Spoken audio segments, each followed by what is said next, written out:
Uh, Today we are speaking about improved right sizing experience in Red Hat Advanced Custom Management for OpenShift. Introduction. Myself Darshan Vandra, software engineer at Red Hat, focused on observability analytics for OpenShift.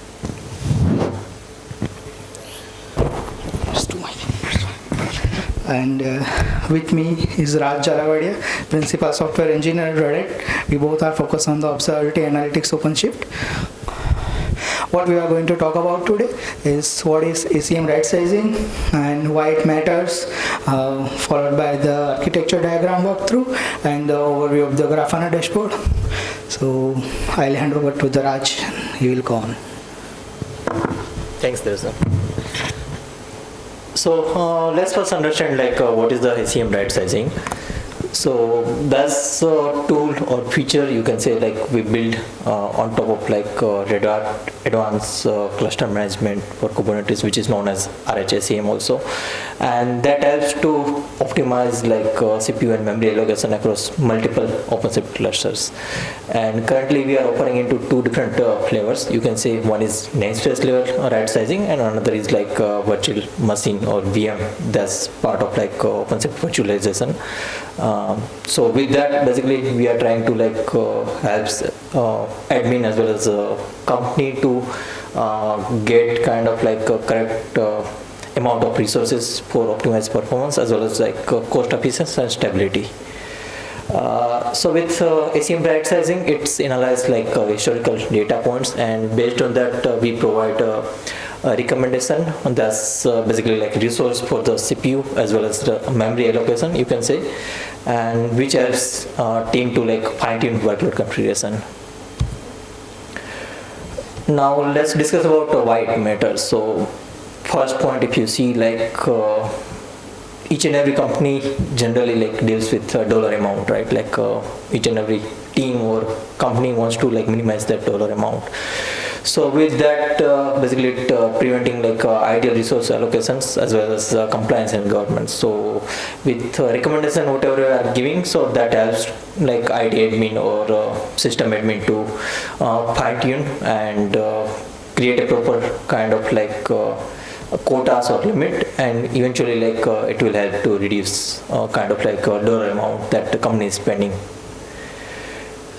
Another scenario you can consider is avoid over provisioning. So as a kind of developer or admin, if you're asking you require 10 CPU or hundreds of GB RAM, but if you are not using properly, if you are just using 5 to 10% of CPU or memory, then it's kind of a waste. So it's not a cost efficiency for the company as well. As a kind of dev perspective, if you see, then sometimes you may see kind of out of memory errors or CPU throttling. So with recommendation that we are giving, so that helps users to plan if you are consuming almost 120% of CPU, if it's available, then it helps to give you okay, miss, you need to increase the resource. And with all of these features, you can say we are achieving cluster stability because we are ideally utilizing correct resource amount, as well as we are trying to minimize outage, something out of memory or CPU throttling. So this kind of architecture design we implemented. And if you see, so most of, I'm not sure aware of ACM hub and spoke model, but it's a kind of mechanism. If you are as a kind of IT admin is managing hundreds of clusters, then through ACM basically you are planning to deal with kind of less maintenance effort and implement all the kind of resource or whatever policy required to all the clusters. So something IT admin basically it pushes security features to our laptop, right? So similar ACM admin can do for that. Now as a ACM right sizing, what we are trying to do is in the hub section, whatever you have seen this thing, so there actually we created kind of promises rule policy and placement. So this is kind of open cluster management features we are using to define something. So what we are defining is here kind of like Prometheus rule, like we wanted to record something kind of like CPU usage or whatever CPU request or capacity basically user had made for the pod or runtime basically.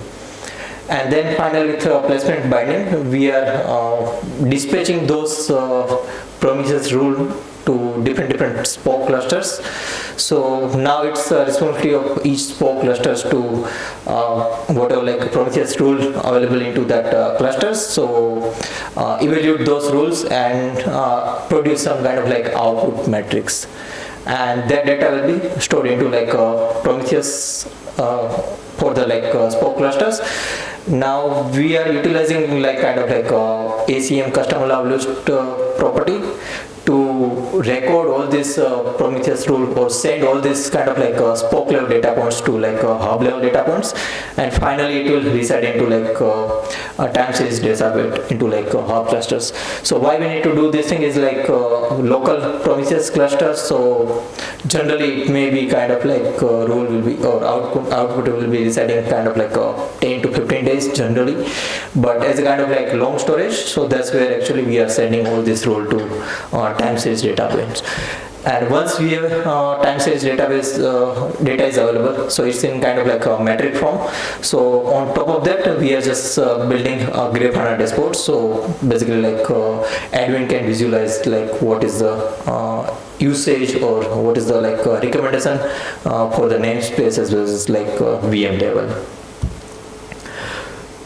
So we created right sizing. So like we are mentioning like this is kind of like preview feature. So as of now we added installation steps as well as like how it will looks and feel into this particular repo into GitHub. So you can go through that.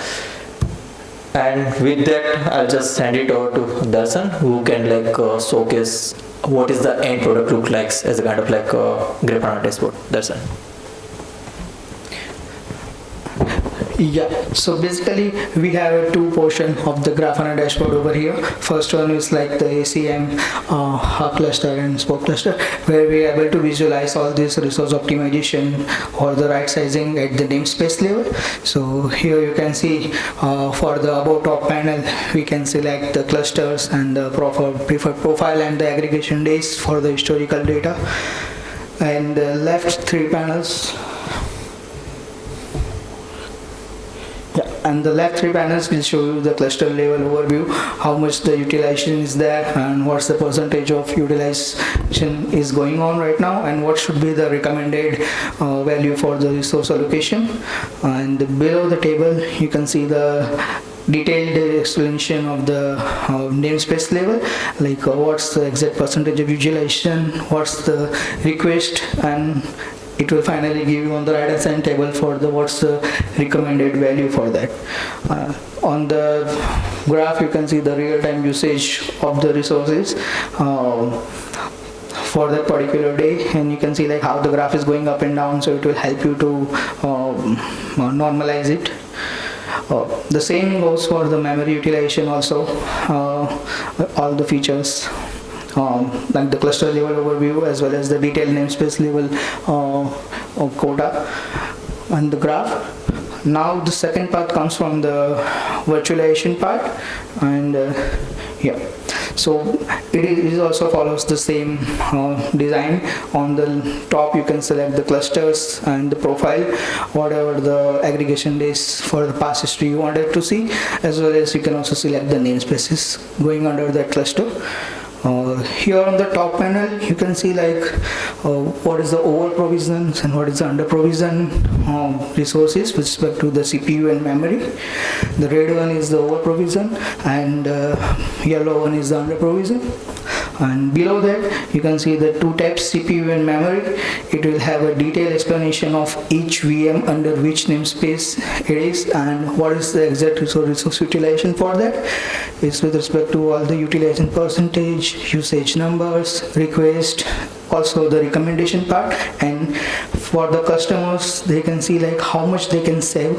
So we also show like how much amount of resources you can save when it is over provision, and you can save the resources and reduce and optimize the cost. and the same goes for the memory down there. Now if we wanted to see detailed view for each VM, we can click on the any name of the VM, which this is a hyperlink basically, which will drill down to the detailed dashboard of the VM level, and this is how it will look like. It will have all the 4 panels with respect to the VM current resource allocation and the utilization numbers, and it will also give the recommendation as well as the overestimation and underestimation values and the real-time graph of the resource utilization. We can also select the multiple VMs names with respect to on the top VM section over there. So yeah, this is how it will look like, and we have a blog that it will help you to install it, try it out, and how you can visualize the data in Grafana. Also the demo, and this is the upstream repository for this particular feature. And yeah, that's it from our side. Thank you. Any Q&As?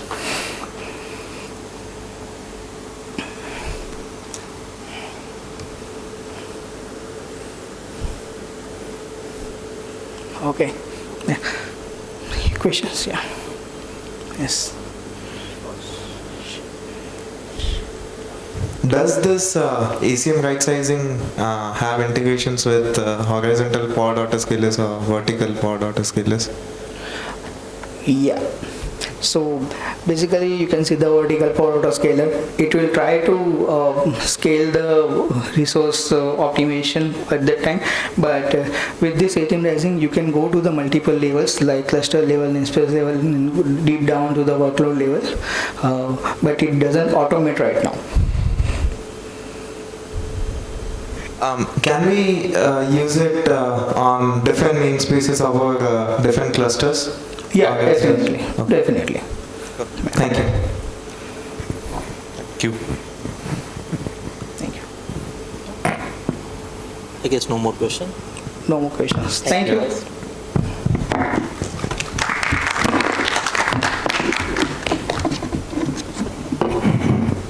If you want to submit the feedback, we have